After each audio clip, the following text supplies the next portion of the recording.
Bonjour à toutes et à tous, bienvenue. On se réjouit de vous accueillir dans l'Institut et d'avoir de nouveaux lauréats. Euh,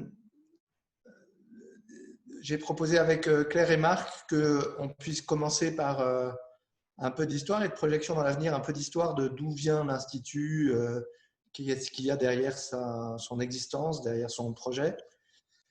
Et pour ça, il faut remonter pas mal en arrière.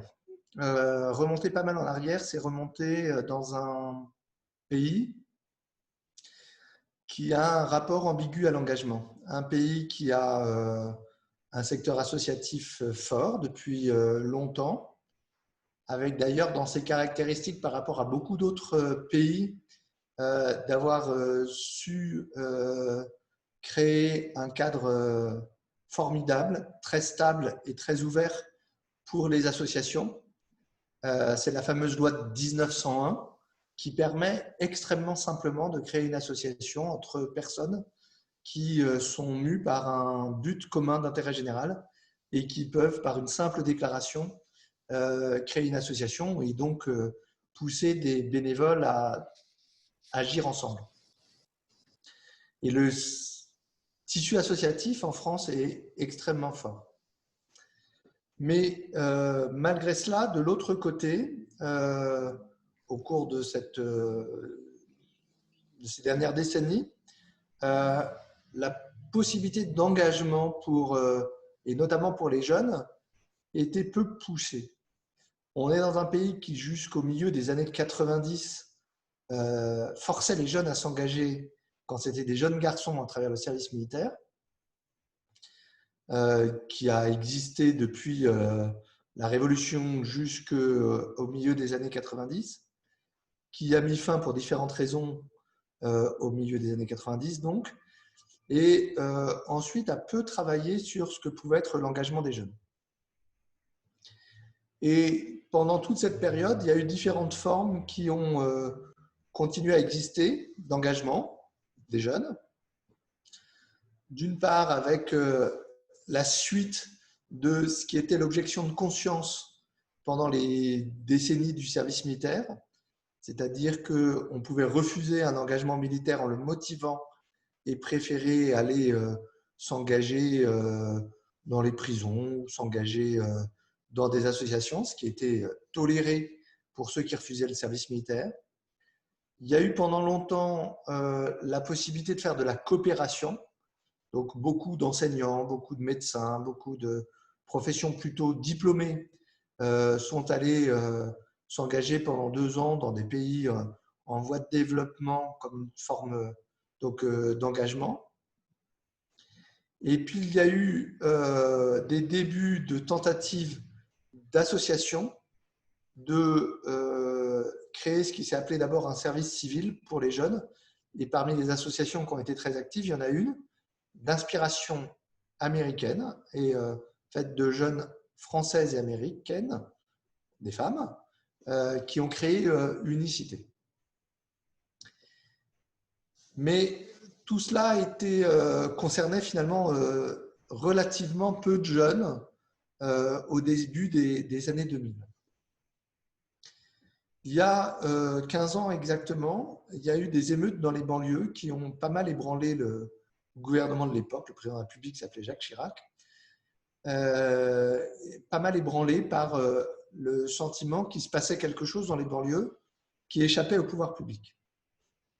Et à ce moment-là, le gouvernement s'est dit, mais on va donner un espace pour ces jeunes pour caricaturer, plutôt qu'ils aillent casser et mettre le feu aux bibliothèques, on va leur proposer de s'engager positivement et de pousser ce service civil qui était embryonnaire. Et ça a été porté très haut et très peu de temps. Porté très haut, puisque au plus fort des émeutes de banlieue, le président de la République a expliqué qu'on allait développer un énorme service civil. Et très peu de temps, puisque quelques semaines après, une fois que les choses étaient calmées, on ne s'en est plus occupé du tout, on ne l'a plus financé du tout. Il s'est à peu près rien passé. Si ce n'est que ceux qui étaient déjà convaincus ont continué à porter l'idée, mais à très petite échelle, et que ceux qui auraient eu besoin d'être convaincus ont été laissés sur le bord de la route. Mais l'idée a continué à vivre et à vivre à la française, c'est-à-dire avec des débats de principe. Est-ce qu'il faut obliger tous les jeunes à s'engager ou pas? Et donc, pendant cette période des années 2000, la première partie des années 2000, entre 2000 et 2006-2007, il y a eu des débats sur est-ce qu'il faut recréer une sorte de service militaire sous forme de service civil obligatoire pour les jeunes. Dans une période où les jeunes continuaient à manifester une envie de s'engager qui n'arrivait pas à pouvoir se concrétiser parce qu'effectivement, il n'existait pas grand-chose pour y répondre. Il se trouve que moi, j'ai été confronté à cela de deux manières. D'une première manière, qui est que pendant pas mal d'années à cette période-là, j'ai exercé des responsabilités dans une association classique, traditionnelle, qui s'appelle Emmaüs, et dans laquelle je remarquais qu'on avait du mal nous-mêmes à intégrer des jeunes dans nos associations parce qu'elles étaient organisées autrement et qu'on avait finalement peu de place pour elles. Et souvent, comme président d'Emmaüs, on m'invitait à faire des conférences dans des écoles, des universités, des associations de jeunes, où je remarquais qu'il y avait beaucoup de jeunes qui avaient envie de s'engager, qui trouvaient ça très bien, mais leur possibilité d'engagement était faible parce qu'il n'y avait pas beaucoup de sous pour cela, il n'y avait pas de capacité de reconnaître l'engagement, de le favoriser, de l'encadrer, de lui donner un statut, j'aime pas tellement ce mot, mais de lui donner un cadre qui soit suffisant pour sécuriser cet engagement. Donc ça, c'est la première manière dont moi je me suis trouvé sensibilisé à ce contraste entre une jeunesse qui avait plutôt envie de s'engager et des pouvoirs publics qui ne savaient pas comment répondre à cette volonté d'engagement. Et puis, quelques années plus tard, au début 2009, je me suis retrouvé cette fois chargé de la politique jeunesse au sein d'un gouvernement et d'essayer de voir ce qu'on pouvait apporter comme réponse. Et parmi ces réponses, on a travaillé sur reconnaître véritablement l'engagement. Et c'est comme ça qu'on a fait naître, début 2010, très précisément le 10 mars 2010, par une loi, le service civique comme une faculté ouverte aux jeunes de s'engager. Donc on a tranché le débat de l'époque, qui était encore un débat sur faut-il créer quelque chose d'obligatoire ou quelque chose qui soit une faculté ouverte aux jeunes, dans le sens ça ne doit pas être obligatoire, mais ça doit être ouvert aux jeunes. Et on a créé le service civique. Et on l'a créé de manière assez originale par rapport à ce qui se passe d'habitude. C'est-à-dire qu'on l'a vraiment créé en travaillant avec les jeunes et en travaillant avec les associations. Pas en prévoyant une loi qui sache ce qu'il fallait faire et dise aux uns et aux autres comment ils devaient se positionner, mais en élaborant la loi pendant tout un processus de plusieurs mois avec des représentants de jeunes et avec des représentants associatifs et aussi des représentants de collectivités locales pour essayer de faire quelque chose qui réponde vraiment aux besoins tels qu'on les voyait. Et ça s'est concrétisé par plusieurs choix. D'abord, une ouverture à tous les jeunes en faisant le service civique, non pas le service civique pour une catégorie de jeunes donnés, que ce soit les jeunes qui avaient les moyens de faire leur service civique ou des jeunes qui n'avaient pas les moyens de faire autre chose, mais ouvert à tous les jeunes. Pouvant se faire uniquement dans le secteur non lucratif, soit le secteur associatif, soit auprès des établissements publics ou des collectivités locales. Centré sur les jeunes, j'y reviendrai, et pas ouvert à toutes les tranches d'âge. Des jeunes dès 16 ans et jusqu'à 25 ans. Un service civique indemnisé, mais pas rémunéré. Indemnisé pour permettre à des jeunes qui n'avaient pas beaucoup de moyens de pouvoir consacrer une période de leur vie à l'engagement au service d'intérêt général. Pas rémunéré pour ne pas recréer des sous-emplois ou des emplois de deuxième catégorie pour les jeunes. Et on a essayé d'affronter le deuxième débat. Le premier débat, c'est celui que j'évoquais tout à l'heure, qui était le débat sur obligatoire ou volontaire. Et le deuxième débat, c'était comment créer quelque chose qui ne se fasse pas au détriment des jeunes, c'est-à-dire qui ne soit pas un système déguisé d'exploitation des jeunes, en fournissant aux associations ou aux hôpitaux ou aux mairies de la main-d'œuvre jeune, très bon marché, pour faire ce que pourraient faire des salariés. Et pour contourner cet écueil, cet obstacle et cette critique, il y a plusieurs choses qu'on a faites. La première chose, c'est d'essayer de faire en sorte que le service civique soit des vrais, qu'on commence par des missions et pas par des offres d'emploi. Et donc, aider les différents acteurs à trouver des missions pour lesquelles il était légitime d'aller chercher des volontaires et non pas pour faire tourner l'association elle-même. Et donc, s'organiser pour que les missions puissent être labellisées et qu'on puisse vérifier que ce soit des missions qui soient tournées vers les autres et pas des missions tournées vers les besoins propres des organismes. Et puis la deuxième chose, on a fait en sorte, pour protéger les jeunes, de faire en sorte qu'on ne puisse pas enchaîner plusieurs services civiques, mais que ce soit une période déterminée pour ne pas se retrouver avec une association ou un hôpital qui a trouvé formidable jeune pendant 1 an et se disent, bah, écoute, tu vas rester 1 an de plus, puis 1 an de plus, puis on verra, au bout d'un moment, on t'embauchera peut-être, mais en attendant, on t'aura utilisé pendant 3 ans et tu ne coûteras pas grand-chose. Donc, le service civique ne dure qu'une période déterminée, non pas pour pénaliser les jeunes, mais pour éviter qu'ils soient eux-mêmes exploités. Et puis, une indemnité qui est une indemnité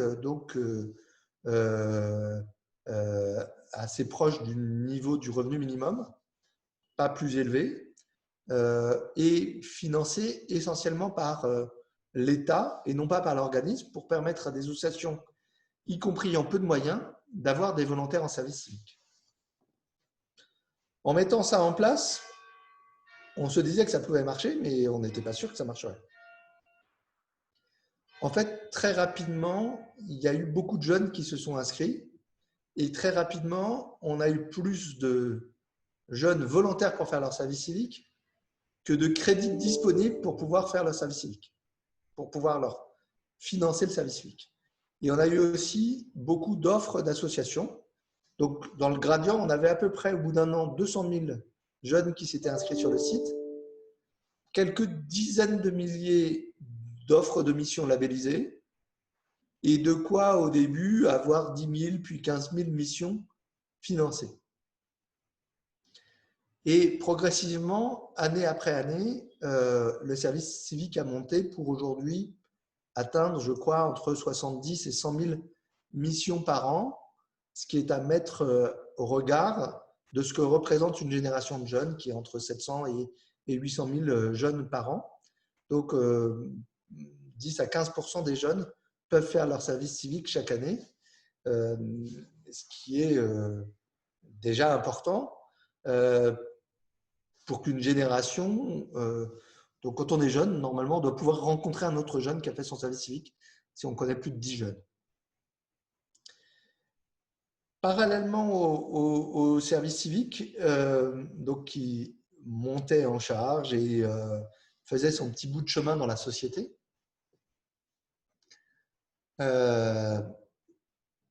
on s'est intéressé à qui étaient ces jeunes qui faisaient leur service civique.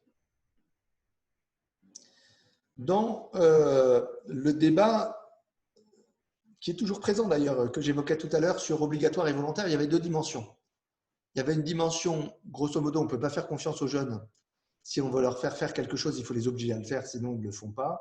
Un jeune, c'est quelqu'un qu'il faut obliger à se lever le matin, qu'il faut obliger à aller au boulot, qu'il faut obliger à aller faire ses études, qu'il faut obliger à s'engager.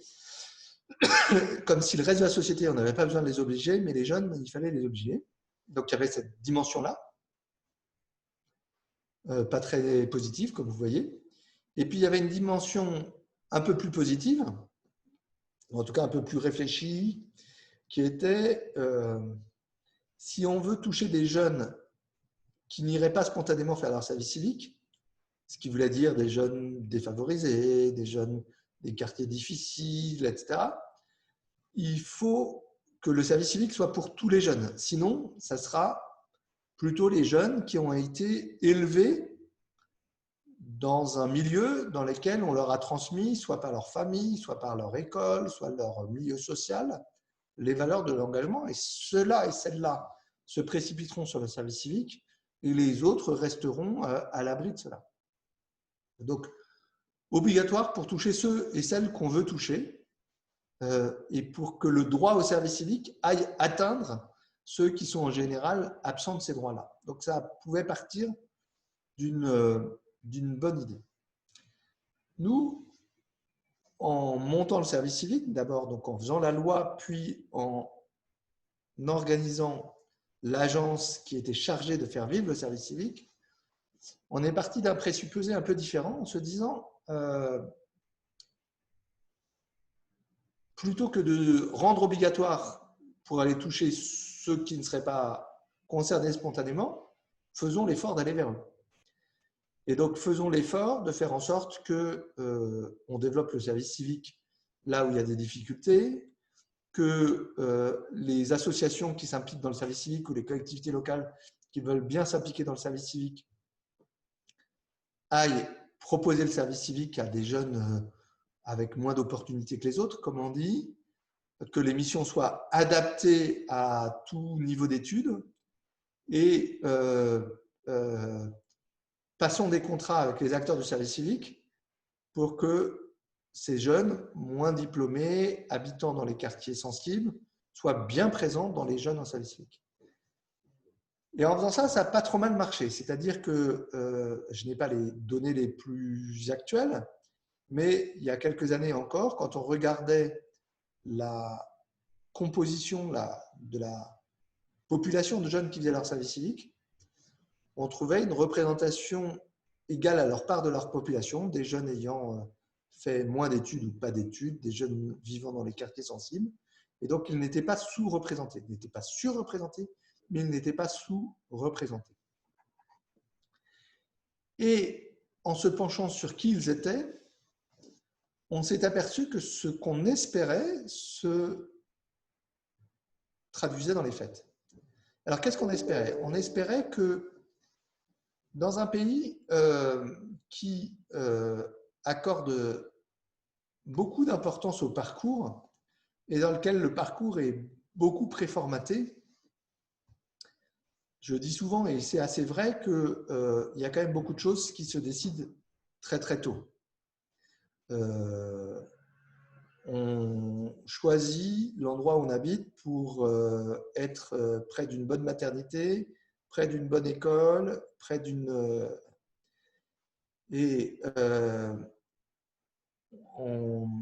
dans tout le parcours, on a plus de chances de pouvoir réussir parce que vos parents habitent dans un endroit où il y a la bonne maternité, la bonne école, etc., etc.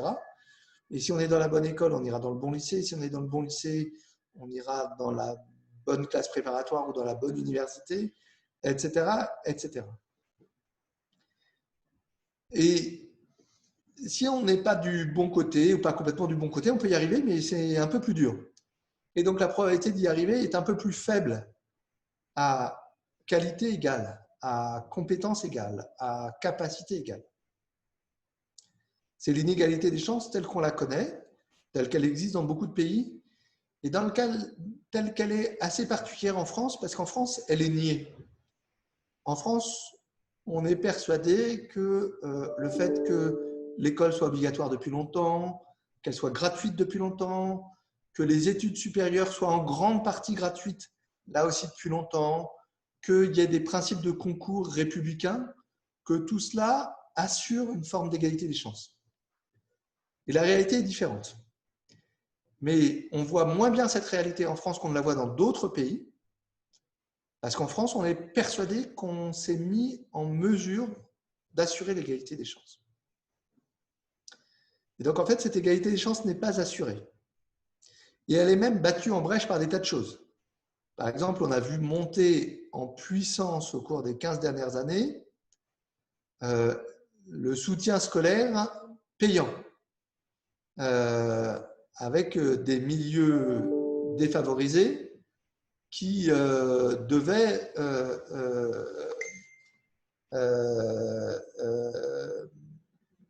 se saigner aux quatre veines pour pouvoir assurer du soutien scolaire à leurs enfants, etc., etc. Donc, on a un peu dévoyé l'école gratuite. Donc, de fait, un système dans lequel, quand on n'a pas pris le chemin bien tracé, la possibilité de faire des bonnes études ou de trouver un bon travail est plus difficile. Et si je reviens au service civique, on a vu dès le début que donc parmi les jeunes qui faisaient du service civique, qui faisaient leur service civique, il y avait beaucoup de jeunes qui avaient fait peu d'études ou pas d'études ou qui venaient de milieux sociaux dits défavorisés ou d'un environnement plus difficile que l'environnement du centre-ville d'une bonne ville bourgeoise, et que ces jeunes faisaient très bien leur service civique. Quand je dis faisaient très bien, d'une part, eux étaient très heureux de le faire, et d'autre part, la mission qu'ils faisaient se passait très bien. Et ceux qui faisaient appel à eux étaient très contents de leur service civique. Et que souvent, c'était des gens qui, comme on dit, se révélaient pendant leur service civique pour différentes raisons. Un, parce qu'on leur faisait plus confiance qu'avant.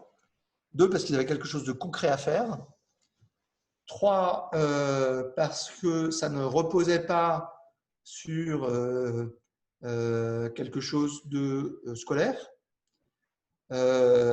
Quatre, parce que c'était dans un univers d'esprit d'équipe.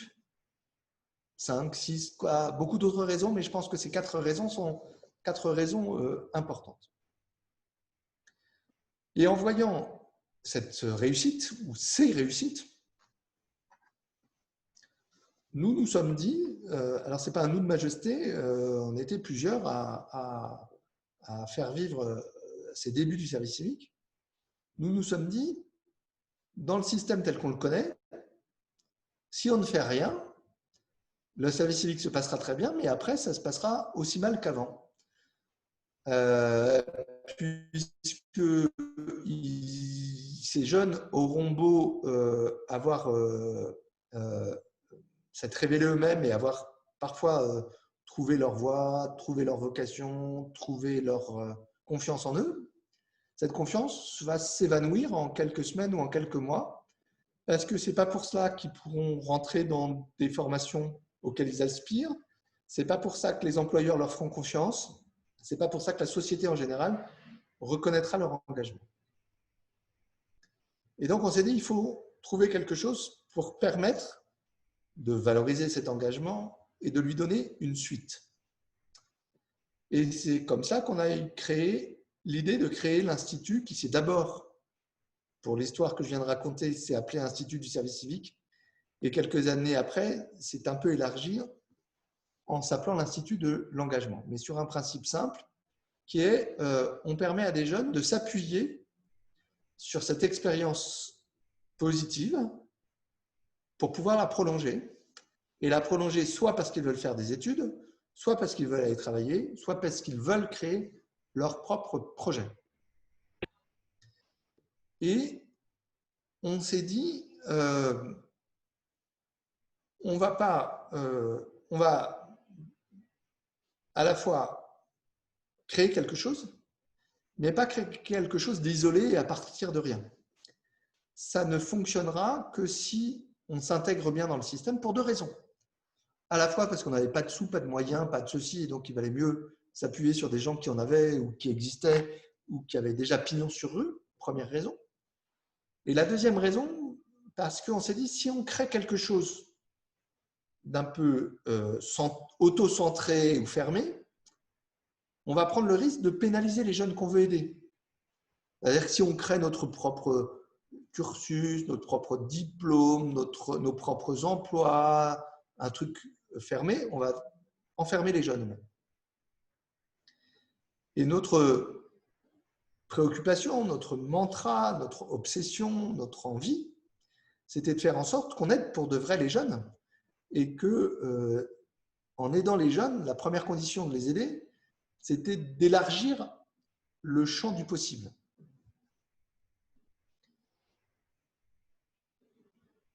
Il y a un empereur romain célèbre qui disait « Le vrai pouvoir, c'est de donner ses chances à l'impossible ».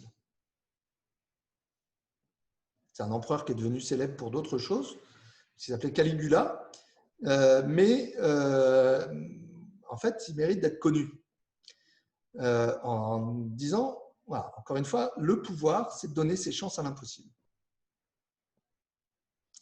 Et c'est un peu ce qu'on a essayé de faire avec l'Institut. Et donc, la première condition pour aider les jeunes, c'est non pas de leur dessiner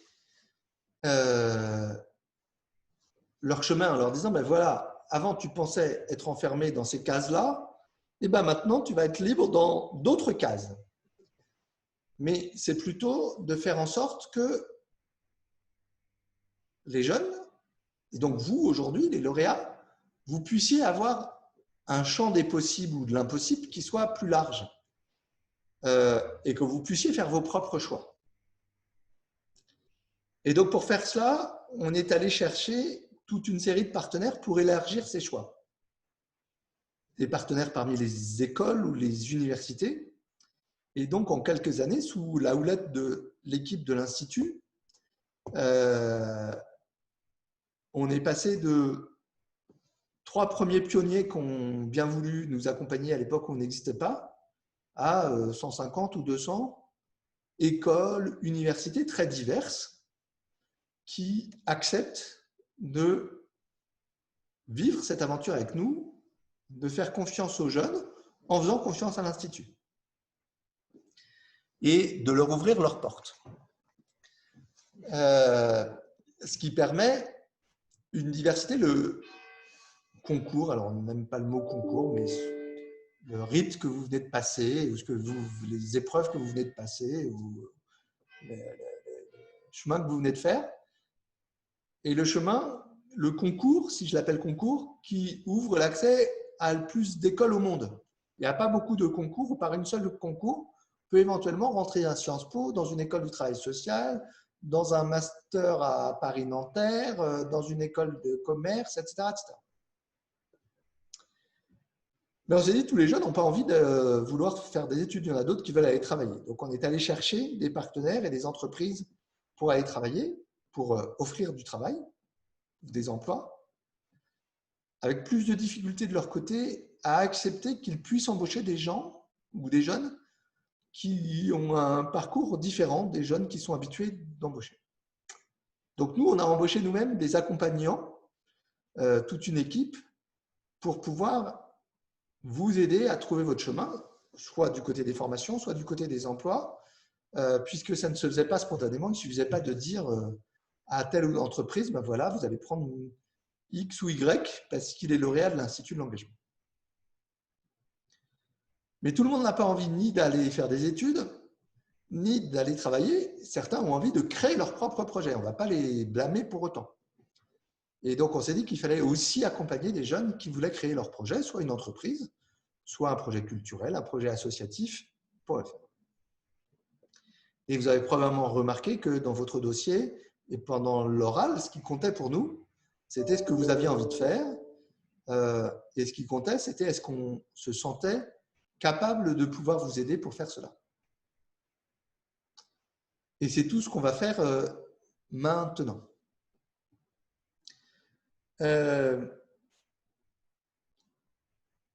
Voilà l'histoire et la genèse de l'Institut. La genèse de l'Institut, c'est un certain point de vue vis-à-vis de la place des jeunes dans la société, un certain point de vue sur le rôle de l'engagement, Et je m'arrête 2 minutes sur ce point de vue, sur le rôle de l'engagement dans la société.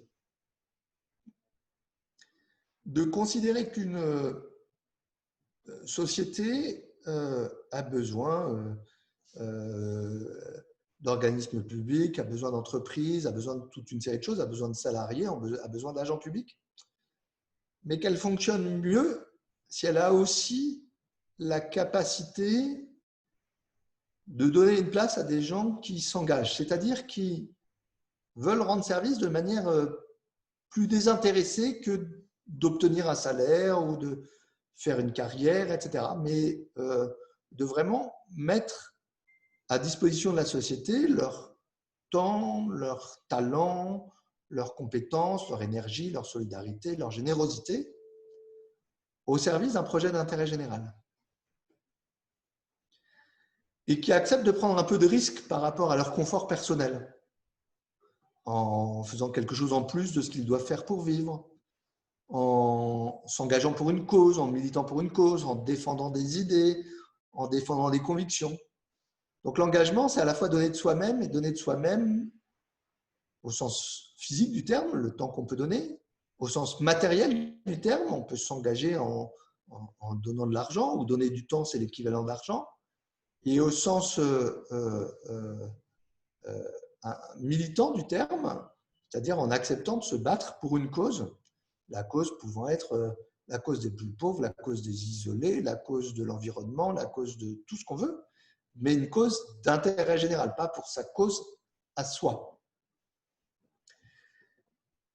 Et donc, vous le voyez, l'Institut de l'engagement a un projet qui est au carrefour des deux choses. Un, il combat l'idée que la société sélectionne des jeunes avec un moule déterminé et qui ont pu bénéficier de ce qu'il y a de bon dans la société et pas les autres, et de pouvoir donc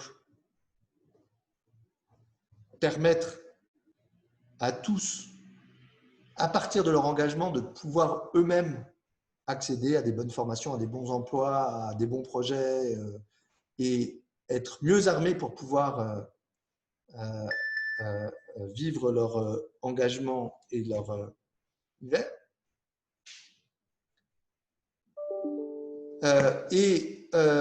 Deuxièmement, donner, si je puis dire, ces lettres de noblesse à l'engagement, en faisant en sorte que l'engagement soit reconnu, qu'on considère qu'il a une place utile et que ce ne soit pas simplement quelque chose de gentillet, de sympathique, mais pas quelque chose de structurant dans la société, alors qu'on est persuadé que c'est quelque chose de vraiment structurant comme ciment et moteur de la société. Et donc, c'est au carrefour de ces deux ambitions que l'Institut de l'engagement s'est construit et se développe. Se développe en ayant accueilli au fur et à mesure de plus en plus de lauréats, jusqu'à 700 lauréats, se développe en essayant d'accompagner celles et ceux qui ne sont pas lauréats, se développe en développant ses partenaires, se développe en se faisant connaître. Ceux qui sont parisiens ont peut-être vu que pendant 3 semaines, sur toutes les stations de métro de Paris, il y avait la photo d'une lauréate de l'Institut de l'engagement dans tout Paris. Se connaître en organisant des choses à chaque fois. Par exemple, l'année dernière, on a organisé un campus où on a mélangé des jeunes lauréats et des gens qui travaillent dans les entreprises en leur faisant travailler ensemble, échanger. Des lauréats organisaient des ateliers pour les entreprises des ateliers pour les lauréats. Nous organisions des conférences pour les uns et pour les autres. Et on continue d'avoir des tas de projets pour vous, des tas de projets pour l'engagement, des tas de projets pour la société. Voilà rapidement l'histoire pour garder un peu de temps d'une part à Claire et garder du temps à vous pour qu'on puisse échanger à partir de là. Mais là, vous savez à peu près tout sur l'histoire de l'Institut de l'engagement. Claire, tu as la parole. Merci, c'est gentil. Je vais pas être longue parce que je préférerais effectivement qu'il y ait pas mal de temps pour questions-réponses. Juste ajouter 2 points. Cette conf s'appelle l'Institut de l'engagement et vous. Martin a fait la partie de l'Institut de l'engagement. Donc, je vais juste passer 3 secondes sur vous. Vous vous souvenez que vous avez tous déposé un dossier de candidature qui a été complété par un tuteur, un témoin. Ce dossier a été lu par 3 personnes au moins. Et puis ensuite, vous avez passé un entretien, certains en vrai, d'autres en Zoom, enfin en verbal plutôt, puisque la dernière semaine s'est passée pendant le confinement. Cet entretien, il y avait 3 personnes. Ceux qui l'ont passé en présentiel, il pouvait y avoir 4 personnes dans le jury, 5. Et puis ensuite, Marc Germanan, qui est le directeur pédagogique de l'Institut et DGA, directeur général adjoint, qui est là aussi, et moi, on a relu un petit peu tout ce qui est remonté de ces entretiens.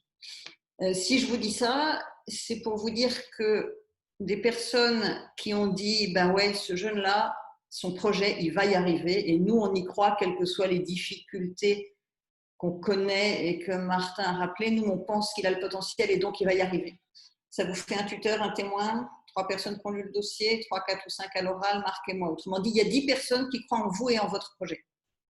Finalement, de tous ceux qui sont, j'allais dire, dans cette salle, sur cet écran, la personne qui croit probablement le moins en votre projet, c'est vous. Alors faites un effort. Faites un effort, croyez-y. Nous, on y croit. Donc, on va y arriver et on est convaincu que ça va marcher.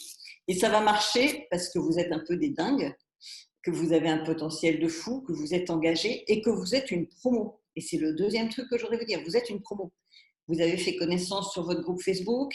Là, effectivement, la prise de connaissance est un petit peu différente par rapport à une université en présentiel. Mais vous êtes une promo, vous êtes riche de cette force-là. Et à vous tous, vous êtes d'une telle diversité que vous savez tout faire. Alors, ne l'oubliez pas et comptez sur les uns, sur les autres et sur nous. Et nous, on compte sur vous. Et je vais m'arrêter là pour les questions.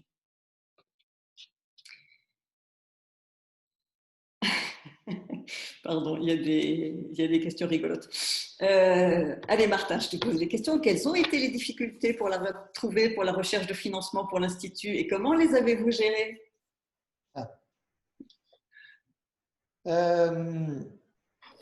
Donc, on a fait le choix de financer l'Institut par la générosité et le mécénat au départ. Pourquoi? D'une part parce que à l'époque, quand je suis allé voir le gouvernement en leur disant on va faire un truc super, ils m'ont dit surtout ne nous demande pas d'argent. Et que moi j'avais la crainte que si on insistait pour avoir de l'argent pour l'Institut, on aurait moins d'argent pour le service civique à un moment où il fallait avoir de plus en plus d'argent pour le service civique pour le faire monter en puissance. Et puis la deuxième crainte que j'avais, c'est que si on forçait trop, on irait donner à l'Institut de l'argent qu'on aurait repris à d'autres associations et que ça n'était pas une bonne manière de commencer dans la vie de prendre l'argent des autres, en tout cas des autres associations. D'autant plus qu'on voulait exactement l'inverse, c'était essayer d'inspirer aussi confiance aux associations et de travailler avec elles parce que c'était notre envie et que c'était logique pour ce projet. Donc on s'est dit, il doit y avoir des tas de gens qui ont plein d'argent et qui trouveraient super de le faire. Alors on en a trouvé, mais ça a été difficile du premier jour jusqu'à ça le reste aujourd'hui.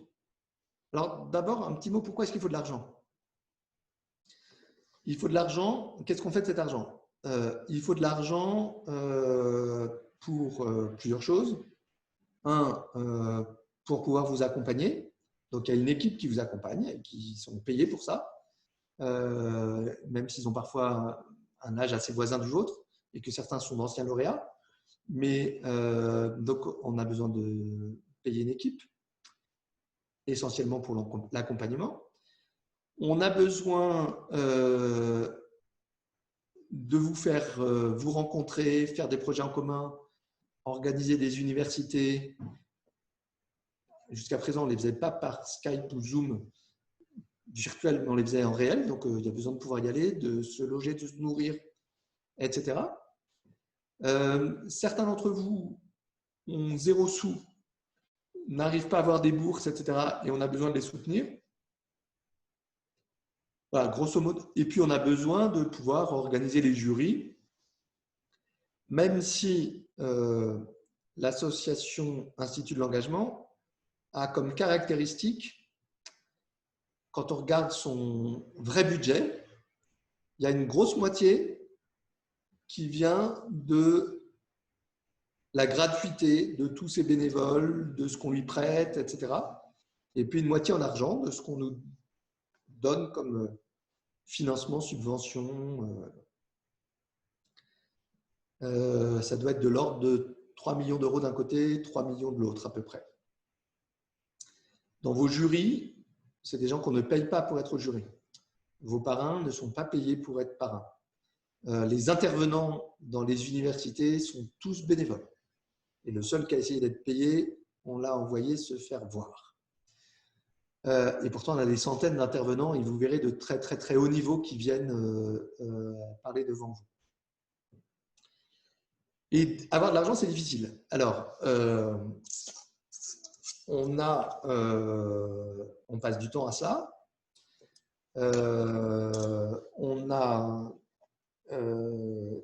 des gens qui nous ont, des gros donateurs qui nous ont soutenus depuis le début. Il y a, moi je me souviens au début, j'avais fait un article dans le journal pour dire je ne comprends pas pourquoi les riches n'aident pas plus ce genre de projet. Et il y a quelqu'un qui m'a répondu en disant bah, tu as raison, vous avez raison, on ne se connaissait pas à l'époque. Vous avez raison, est-ce qu'on peut se rencontrer, qui est devenu donateur de l'Institut, trésorier de l'Institut et qui nous aide. On a maintenant un réseau de donateurs parmi des entreprises, parmi des individus, et puis on fait beaucoup de demandes auprès des différentes fondations pour trouver de l'argent. Mais c'est toujours difficile. Comme vous voyez, c'est un budget non négligeable. Nous, on trouve que c'est hyper difficile. Il y a beaucoup de gens qui trouvent que l'Institut a des facilités pour trouver de l'argent, pour différentes raisons. Donc, c'est facile pour les uns et difficile pour nous, mais en tout cas, c'est plutôt difficile. Un mot là-dessus. L'avantage de pouvoir être financé par la générosité et les dons, c'est que ça donne une certaine indépendance. Dans le fantasme de l'Institut, du démarrage de l'Institut, c'est qu'un jour, les anciens lauréats seront les financeurs de l'Institut. Parce qu'ils auront trouvé que l'Institut leur a apporté quelque chose, leur a permis de s'épanouir et de trouver leur voie et de trouver d'en vivre. Et qu'ils auront envie que l'Institut continue dans le même esprit, soit indépendant. Donc la logique, ça serait que les anciens lauréats deviennent les financeurs de l'Institut. Alors on tourne autour depuis le début. Il y a beaucoup d'anciens lauréats qui contribuent à l'Institut en venant aider bénévolement, en participant au jury, en organisant les universités, etc., etc. Il y en a un certain nombre qui nous font des dons.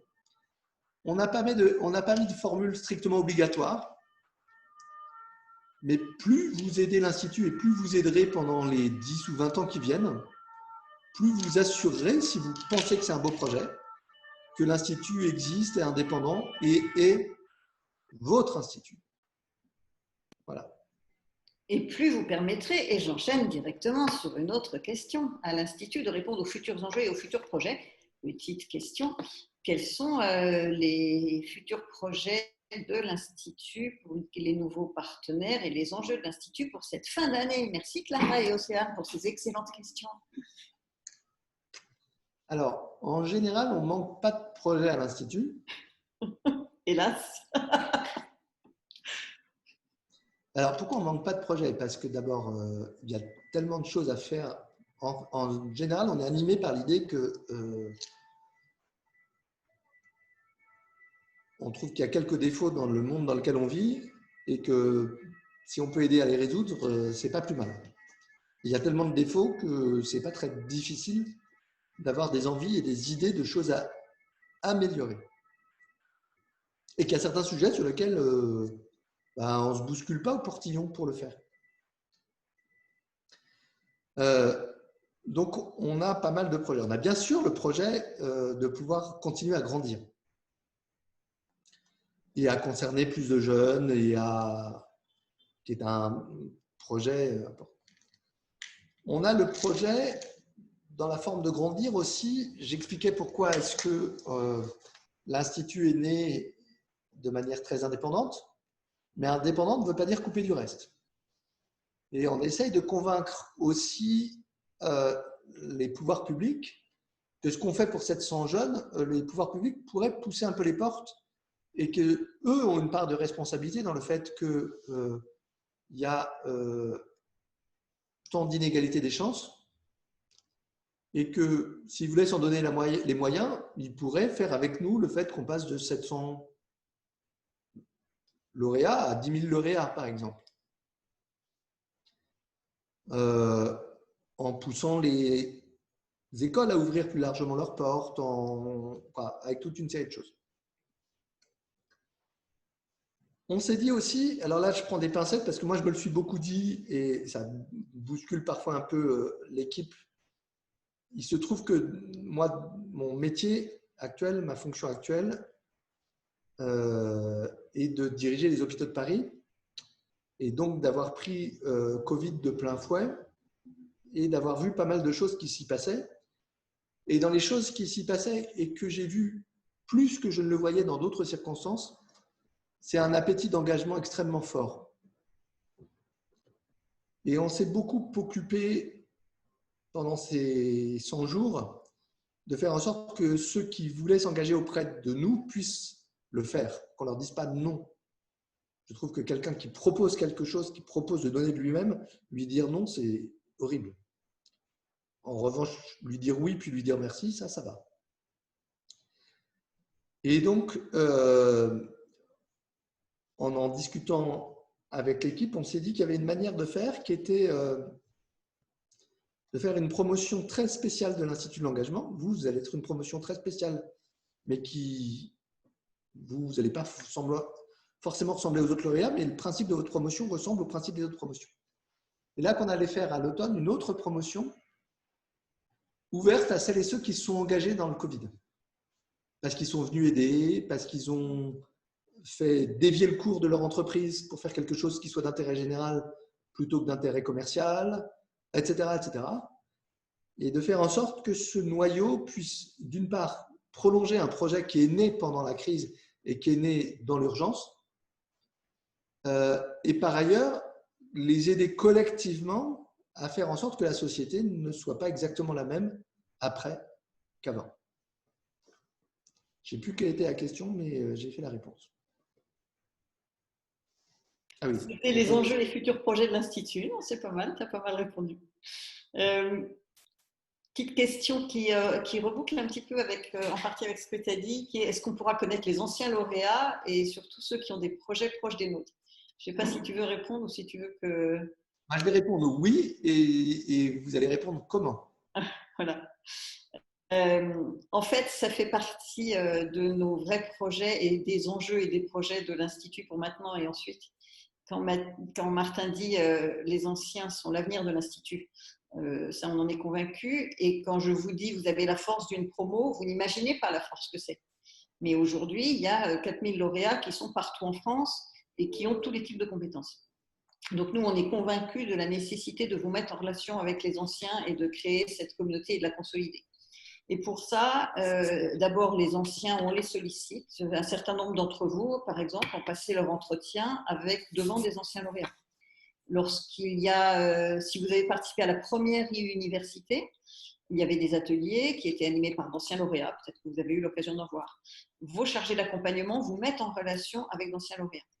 Et puis, on vient de lancer un projet. Vous avez peut-être vu passer l'annonce parce qu'on a fait un crowdfunding auprès des lauréats. On vient de lancer un projet de plateforme qui va être une plateforme qui va vous permettre de vous retrouver entre vous en fonction de vos compétences, de vos centres d'intérêt, de l'endroit où vous habitez. Et on va aussi ouvrir pour que ça vous permette aussi de retrouver non pas seulement les lauréats et les anciens lauréats, ce qui est déjà énorme, mais aussi des bénévoles et des partenaires qui ont envie de s'impliquer avec vous, de répondre à vos questions et de vous engager. Donc ça, c'est un petit projet qui vient de naître grâce à un partenaire de l'Institut qui nous a aidé à lancer ce projet et à le financer. On retombe toujours sur cette intéressante question du financement. Donc oui, vous allez pouvoir vous retrouver entre vous et avec les anciens. Après, c'est à vous de faire vivre ça et de le faire vivre notamment au niveau régional, par exemple. Voyez-vous, rencontrez-vous. J'ai vu passer sur un groupe Facebook de la promo d'avant, j'ai vu passer une annonce de tiens, nous, on va organiser une petite université de l'engagement entre nous à Montpellier. Allez-y, lâchez-vous. On ne peut pas le faire à votre place, mais faites-le parce que ce sera vraiment une très grande force pour vous. Voilà pour la réponse à cette question. Je peux poser une question, Claire? Oui. Est-ce que les deux petits-enfants qui sont sur l'écran ont signé leur droit à l'image? Ceux-là, ils ont tellement changé qu'on ne les reconnaît pas. Cette photo est beaucoup trop vieille. J'enchaîne sur une autre question et peut-être que Marc aura envie de répondre aussi. Question, alors je vais quand même faire un petit bout de réponse moi. Petite question qui est, mais si jamais on n'a pas réussi notre projet là à la fin de l'année, est-ce que vous continuez à nous accompagner? Et ma première réponse, elle va reboucler sur ma première question. Qu'est-ce qui vous fait dire que vous n'allez pas y arriver là? Qu'est-ce qui vous fait dire que, oh là là, mais si j'y arrive pas cette année, vous allez y arriver cette année? Cela dit, je vais quand même, s'il est d'accord, demander à Marc s'il veut compléter cette réponse. Mais je vais faire la même réponse que toi, Claire. On va vous accompagner pour que vous mettiez en œuvre votre projet dès cette année, le plus vite possible. Évidemment, il y a des circonstances qui ont été particulières, qui sont particulières, qui le restent, et qui font que trouver un stage, trouver un job, intégrer une école ne se passe pas exactement dans les mêmes conditions cette année que les années précédentes. On a quand même déjà des résultats d'intégration pour beaucoup d'entre vous qui postulaient dans des écoles et avec beaucoup de succès. On a quelques lauréates et lauréats et dans cette période, chapeau, bravo, qui décrochent des jobs. Et puis, pour celles et ceux d'entre vous qui ont des projets de création d'activité, on voit bien que le plus souvent, quand vous arrivez à l'Institut, ces projets, ils sont au stade de l'idée. Et que l'idée, avant de pouvoir la mettre en œuvre, il faut que vous l'étudiez. Et donc, vous avez tout ce qu'il faut avec l'Institut de l'engagement pour étudier vos idées, pour échanger avec d'autres lauréats qui ont déjà eu des projets qui peuvent ressembler à l'idée que vous portez. Donc, il y a vraiment toutes les raisons d'y croire et n'attendez pas et on ne va pas attendre et faire en sorte que tout marche. Et si d'aventure, ça ne marchait pas cette année, eh bien on continuera. Année après année, depuis 2012, plus de 90% des lauréats, au bout d'un an, atteignent leurs objectifs, continuent à porter leur projet de création d'activité et avancent dans la réalisation de ces projets, trouvent des CDD de plus de 6 mois ou des CDI, valident la première année de la formation dans laquelle ils sont rentrés, et cette première année, c'est parfois un bac plus 5. Et donc, il y a toutes les raisons d'y croire et on va tout faire avec vous pour que ça marche.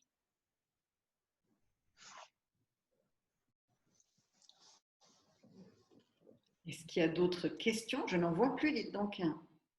Qu'est-ce que c'est que cette promo très spéciale qui n'a pas de questions?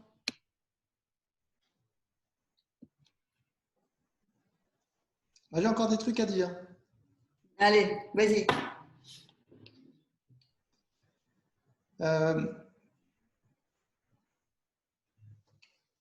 J'ai des conseils à vous donner ou des suppliques à faire.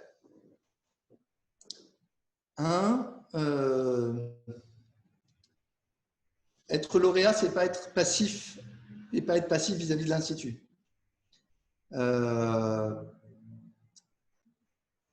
Il faut proposer, demander, réaliser, faire des choses pendant que vous êtes lauréat et quand vous serez des anciens lauréats, ce qui viendra, vous verrez assez vite.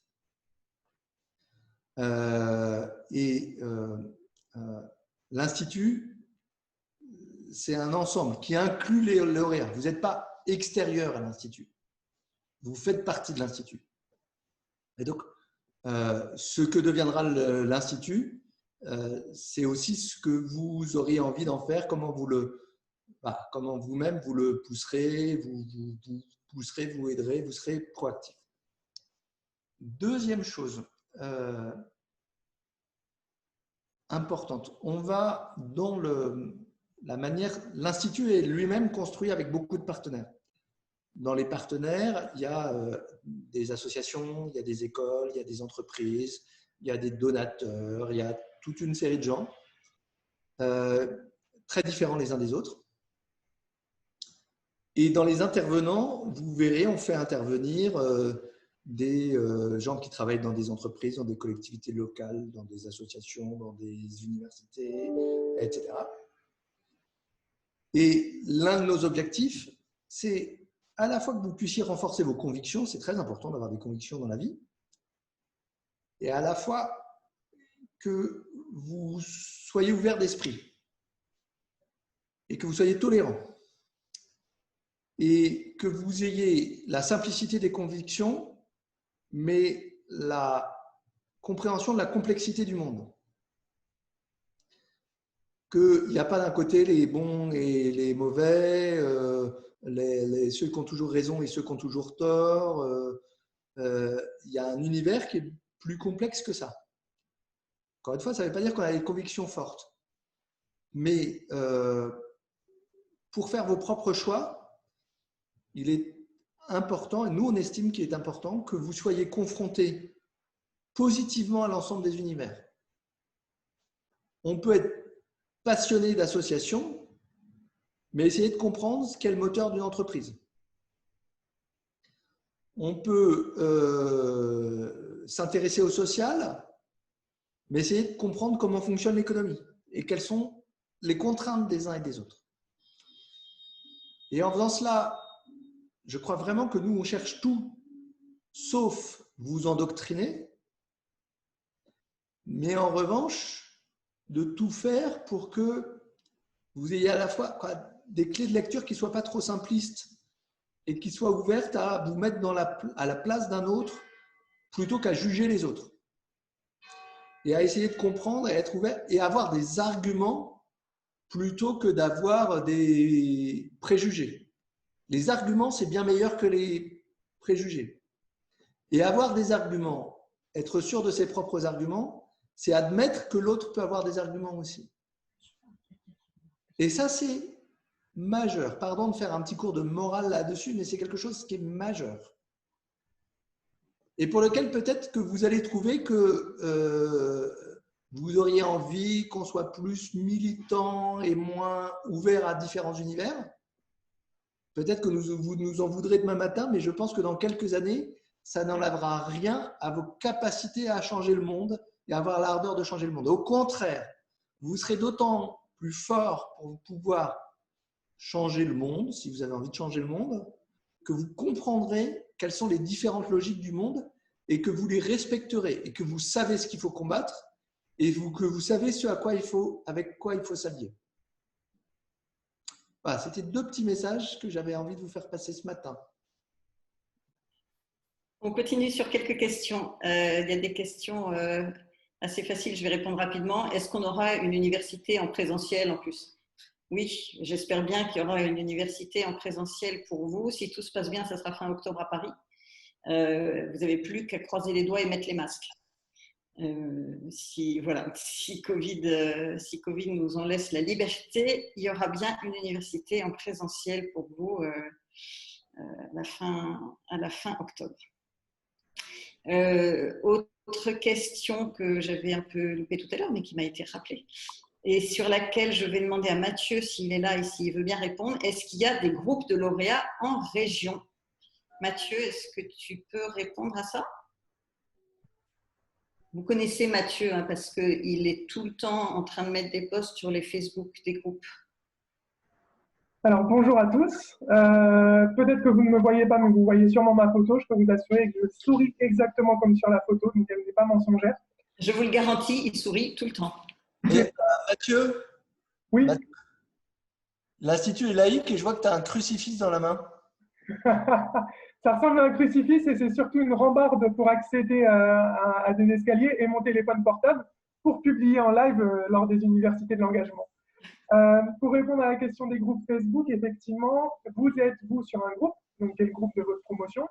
Sur Facebook, il y a plein d'autres groupes, des petits groupes qui sont auto-créés par les lauréats. Mais ce que vous allez avoir surtout, et c'est un petit peu du teasing que je vous fais là, c'est deux options, à savoir sur la plateforme des lauréats qui va voir le jour très prochainement, il y aura bien sûr des groupes pour toutes les promotions et donc des groupes par région. Donc vous pourrez aussi bien retrouver des lauréats qui sont de la promotion 2012 sur ces groupes, par exemple de la région Bretagne, et je sais qu'on a souvent beaucoup de Bretons dans les promotions. Donc des anciens lauréats sur le groupe de la région Bretagne, mais aussi des nouveaux sur le groupe de la région Bretagne. Donc ça, ce sera sur la plateforme. Et sinon, nous avons des petits groupes d'ambassadeurs locaux qui se trouvent un peu partout en France et qui organisent de manière assez régulière des petits apéros lauréats after work. Et je peux bien sûr vous mettre en relation en fonction de là où vous vous trouvez avec ces lauréats, de manière à ce que vous puissiez vous aussi participer à ces petits apéros. C'est des petits groupes de discussion. On a des ambassadeurs qui se chargent de faire vivre ces groupes locaux, comme on dit. Je poursuis. Alors d'abord, je vais juste rebondir sur la remarque de Martin sur les photos qui sont derrière moi, parce qu'il n'a pas fait de remarque sur un autre truc qui est derrière moi et qui est ça, là. Et je ne sais pas si vous avez vu, il y a un petit coin de nappe en papier sur ce mur. Et ce petit coin de nappe en papier, c'est le cahier des charges de l'Institut de l'engagement tel que Martin l'avait rédigé et me l'avait donné. Écrit sur un coin de nappe en papier et déchiré, je vous rassure, j'ai rien fait de ce qui était écrit là-dessus. On n'a rien fait de ce qui était écrit là-dessus, et ce qu'on a fait beaucoup mieux, évidemment. N'est-ce pas, Martin, qu'on est très content? Oh oui. Question. Selon vous, et je ne sais pas répondre à cette question, donc peut-être que Martin, Marc auront une idée là-dessus. Selon vous, est-ce que dans les premières années de l'Institut, il y avait moins ou autant de lauréats au parcours classique qui effectuaient un service civique car ils ne parvenaient pas à trouver du travail après leurs études? Donc, est-ce qu'on a l'impression qu'il y avait une déformation? Alors moi, ce que je peux juste vous dire, c'est que très vite, il y a eu une grande déformation, disons une surreprésentation dans les promos de lauréats de ceux qui veulent reprendre des études. En 2012, à peu près la moitié de la promo était constituée de jeunes qui voulaient reprendre des études ou poursuivre des études et avoir un coup de pouce là-dessus. C'est très vite passé en 2013-2014 à 70%. Et je pense que dans votre promo, vous êtes encore au-delà. Vous devez être autour de 74-75%. Sur le reste, est-ce qu'il y a davantage de lauréats qui ont fait un service civique parce qu'ils cherchaient un boulot? Je ne sais pas si vous avez une opinion là-dessus. Ouais. C'est une très belle question parce que ça permet de rajouter quelque chose. Quand on a créé le service civique, donc il y a un peu plus de 10 ans, on s'est dit qu'on n'allait pas sélectionner les jeunes qui voulaient faire leur service civique en fonction de leur volonté de s'engager. Et qu'il n'y avait pas de mauvaise raison de faire un service civique. Donc, quelqu'un qui faisait son service civique juste parce qu'il n'arrivait pas à trouver de boulot, il était aussi digne d'intérêt que quelqu'un qui, depuis l'âge de 4 ans, avait été dans un milieu dans lequel on lui avait expliqué que quand il aurait des 18 ans, il faudrait qu'il aille se dévouer pour se mettre au service des autres. Et que donc le sujet n'était pas de faire passer une sorte d'examen au départ du service civique sur est-ce que vous êtes vraiment motivé, est-ce que vous avez le sens de l'intérêt général, etc. C'était juste de donner envie de faire un service civique ou de rendre possible le service civique, y compris si la motivation était « j'ai pas de sous et ce truc est indemnisé », y compris si le truc était « je suis au chômage et ça m'embête d'être au chômage », que c'était des motivations aussi intéressantes que la motivation qui était « je veux aller sauver les baleines dans le grand large ». Et ça, c'est un choix totalement assumé, qui n'allait pas de soi. Il y avait des gens qui nous disaient qu'il fallait faire le contraire.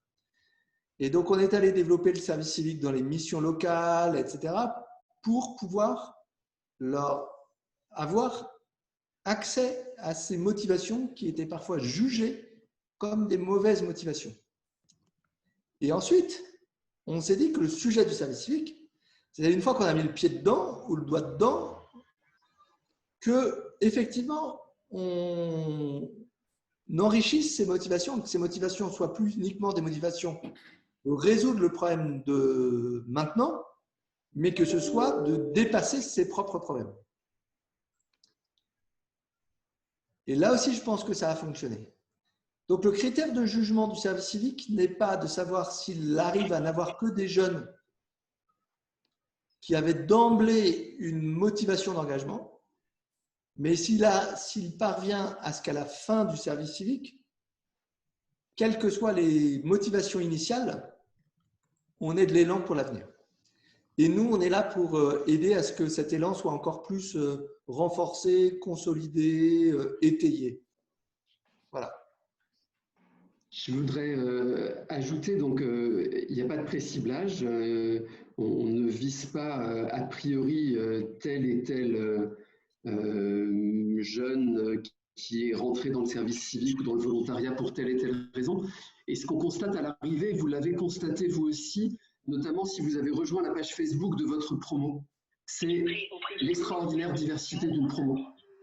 Il y a parmi vous des jeunes qui viennent de tous les coins, des jeunes qui sont de toutes origines sociales, de toutes origines géographiques, qui ont fait toutes sortes de missions de volontariat, qui portent tout type de projets, des filles et des garçons, des noirs et des blancs et toutes les couleurs de l'arc-en-ciel, des non-binaires, etc., etc.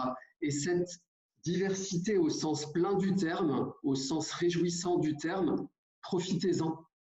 C'est une des ressources de l'Institut L'Engagement. Vous avez la chance, dès que vous êtes lauréate et lauréat de l'Institut, notamment à travers ces pages Facebook, à travers les universités, et encore une fois, on espère vraiment pouvoir vous réunir en vrai, d'avoir un réseau fantastique. Et le réseau, c'est pas un truc moche. Le réseau, c'est l'entraide, c'est la solidarité, c'est la co-construction, c'est le partage, c'est ensemble. Et donc, profitez d'être ensemble avec cette diversité fantastique pour faire des choses encore plus belles.